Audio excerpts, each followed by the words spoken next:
Seja bem-vindo à 94ª aula do curso de funções do canal Passo a Passo. Nesta aula, eu irei explicar este exercício, que pede para fazer o quê? Seja bem-vindo à 94ª aula do curso de funções do canal Passo a Passo. Nesta aula, eu irei resolver este exercício, que pede para estudar os sinais das funções do item A, B e C. Bom, iniciando a resolução aqui pelo item A, o que eu devo fazer?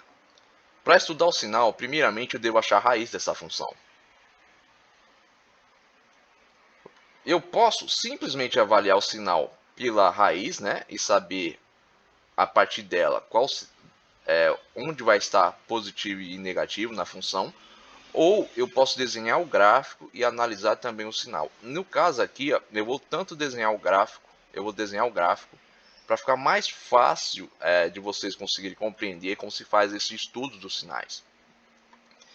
Então, prosseguindo aqui, ó, eu tenho a minha função polinomial e a minha raiz ela pode ser dada por isso aqui, ó, por x sendo igual a menos b sobre a.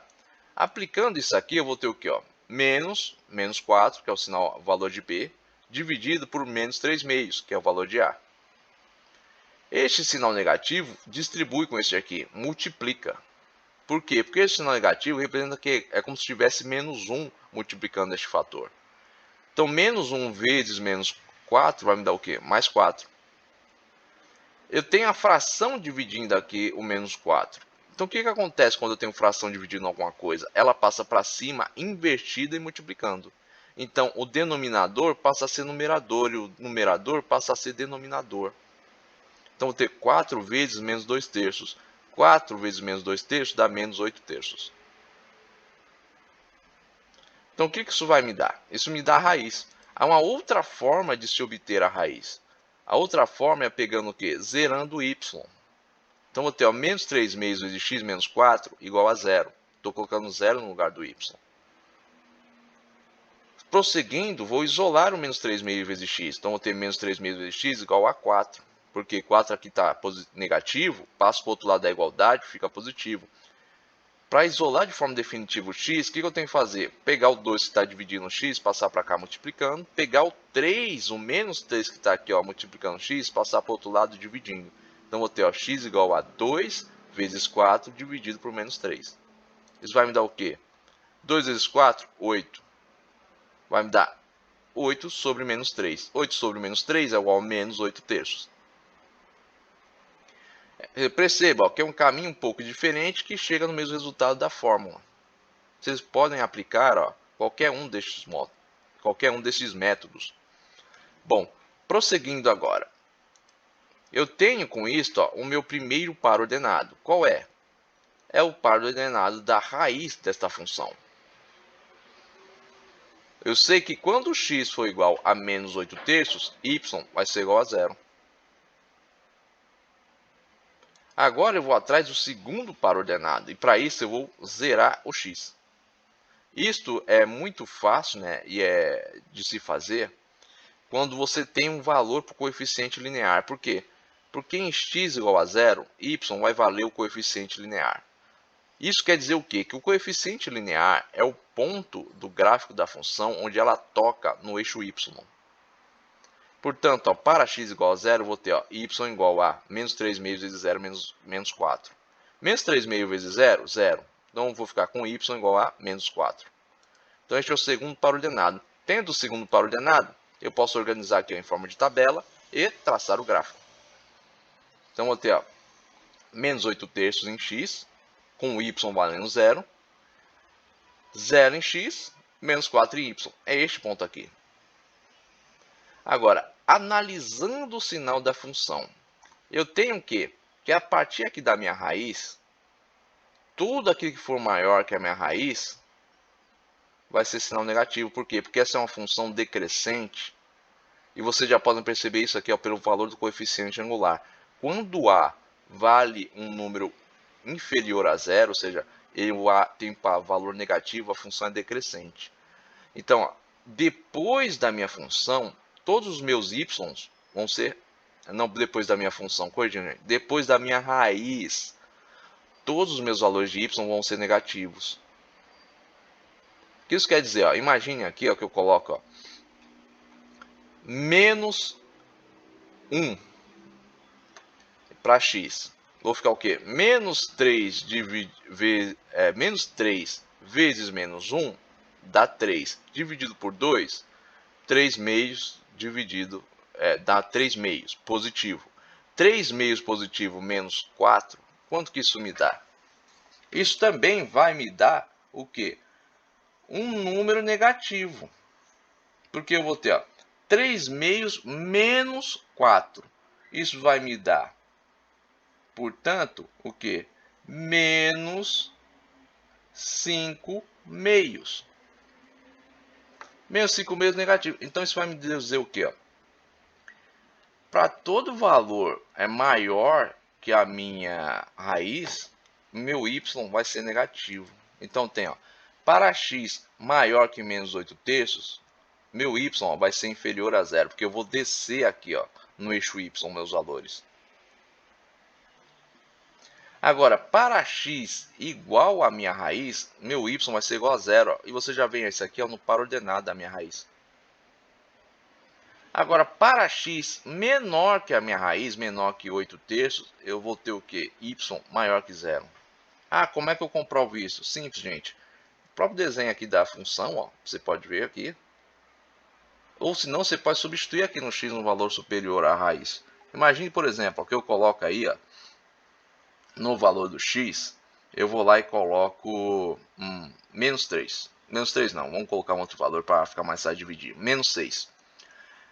Menos 6 no valor do x. Então, vou ter, menos 3 vezes menos 6 vai me dar 18. 18 dividido por 2, 9. E vai me dar o quê? 18 positivo, porque menos 6 vezes menos 3, 18 positivo. Menos vezes menos, mais. Então, vai me dar o quê? 18 dividido por 2. 18 dividido por 2, 9. 9 menos 4, 5. Ou seja, y positivo. É isso que o estudo do sinal aqui está me dando. É assim que se resolve este item. Agora, indo aqui para o item B, eu tenho y igual a x. Portanto, isso aqui é uma função polinomial do primeiro grau com o meu coeficiente linear nulo. Ele vale zero. Ou seja, b aqui vale zero. Portanto, achar a raiz dessa função é a coisa mais simples do mundo. Se eu for aplicar essa propriedade aqui, eu vou ficar o quê? Que x vai ser igual ao quê? A menos zero, que é o valor de b. Esse negativo aqui é próprio da propriedade. Meu a vale 1, porque é 1 que está multiplicando o x aqui. Quando você tem x sozinho, ele está sendo multiplicado por 1. Por 1 vezes x, x. Então, este é o valor aqui de a. A aqui vale 1. Então, vai ficar menos 0 sobre 1. Este menos multiplica 0, vai dar o quê? 0. Qualquer coisa que multiplique por 0 dá 0. Então, vai ficar 0 dividido por 1. 0 dividido por 1, 0. Outra forma de se achar a raiz é zerando y. Então, para y igual a 0, x vai ser o quê? 0. Agora, para x igual a 1, eu vou ter y igual a 1. Agora, por que eu vou fazer isso aqui? Porque isso aqui, achar a raiz, não vai me bastar para construir esse gráfico e para estudar o sinal. Eu preciso saber onde essa função é crescente e onde ela é decrescente. Se bem que, estudando aqui a raiz e o coeficiente angular, eu já sei que essa função é uma função crescente. Por quê? Porque o meu a ele é positivo, ele vale 1, então a função é crescente. Mas para ficar fácil de visualizar, eu vou construir o gráfico aqui. Então eu vou estipular alguns valores para x. Para x igual a 1, meu y vai valer 1, porque y é igual a x. Para x igual a menos 1, y vai valer menos 1. Agora que eu tenho esses valores, esses pares ordenados, eu vou construir o gráfico. Construindo o gráfico, eu vou ter isso aqui. Para x igual a 1, y igual a 1. Para x igual a menos 1, y igual a menos 1. Portanto, isso aqui é o gráfico da minha função. Vou estudar os sinais. Eu sei o quê? E da minha raiz para frente, como mostra aqui o gráfico, o sinal é positivo. Da minha raiz para trás, aqui, da minha raiz para cá, para trás, o sinal da minha função é negativo. Ou seja, quando meu x for negativo, minha função ela vai ter um y negativo. Quando meu x for positivo, minha função vai ter um quê? Um y positivo. Então, pode dizer com isso que para x maior que 0, y vai ser maior que 0. Para x igual a zero, y vai ser igual a zero. Porque x aqui é igual a y. E para x menor que zero, meu y também vai ser menor que zero. Ele vai ser negativo quando x for menor que zero. Bem, isso aqui é bem fácil de resolver este exercício. Agora, indo aqui ó, para o item C. O processo é praticamente o mesmo, né? A única diferença é que meu x aqui é negativo. Então, para y igual a zero, eu vou ter o quê? Menos x igual a y. Menos x igual a y vai ser igual ao quê? A x sendo igual a zero dividido por menos 1. Porque estes são negativos, significa o quê? Que tem menos 1 multiplicando x. Então, isolando o x aqui, eu vou ter x igual a zero sobre menos 1. Isso aqui é igual a zero. Outro método que eu posso aplicar é a propriedade aqui. Ó. Então, menos b sobre a. Qual é o valor de b? Zero, ele é nulo. Então, vai ficar menos 0 e menos vezes 0 é 0, como eu já falei no item anterior, dividido por menos 1, isso aqui vai dar o quê? 0. Então, para construir o gráfico dessa função e analisar o sinal, eu novamente vou chutar aqui alguns valores para x. Então, eu vou chutar aqui ó, 1. Então, eu vou ter ó, x igual a 1. Então, eu vou ter y igual a menos, que é o sinal aqui, ó, que o x está sendo multiplicado por menos 1. 1. Então, menos 1 vezes 1, menos 1. Agora, para x igual a menos 1, y vai ser igual ao quê? Menos 1 vezes menos 1, 1 positivo. Tendo estes pares ordenados, isso já me basta para construir o gráfico da função. Então, vou ter isso aqui, ó, porque essa função aqui, a função do item anterior, do item B, era uma função identidade. Essa função é a função oposta à função identidade. Então, vou ter isso aqui, ó. Para x igual a menos 1, y igual a 1. Para x igual a 1, y igual a menos 1. Isso quer dizer o quê? Que depois da minha raiz, os valores de y vão ficando negativos. Antes da minha raiz, eles são o quê? Os valores de y são positivos. Então, eu tenho que para x maior que 0, y vai ser menor que 0. Ou seja, se eu tiver aqui ó, x igual a 2, y vai ser igual ao quê? A menos 2. Então, para x maior que 0, y menor que 0. Para x igual a 0, y igual a 0. Para x menor que 0, y maior que 0. Imagine aqui, ó. Menos 2x, vou ficar menos 2, com esse sinal negativo aqui que vai distribuir para ele, vai ficar o quê? Mais 2. Então, y vai ser aqui, ó, positivo. Bom, esta é a resposta final do item C, né, do último item deste exercício. Eu espero que você tenha gostado desse vídeo. Se você gostou, deixe aí o seu like. Se você tem alguma dúvida ou crítica, coloque nos comentários.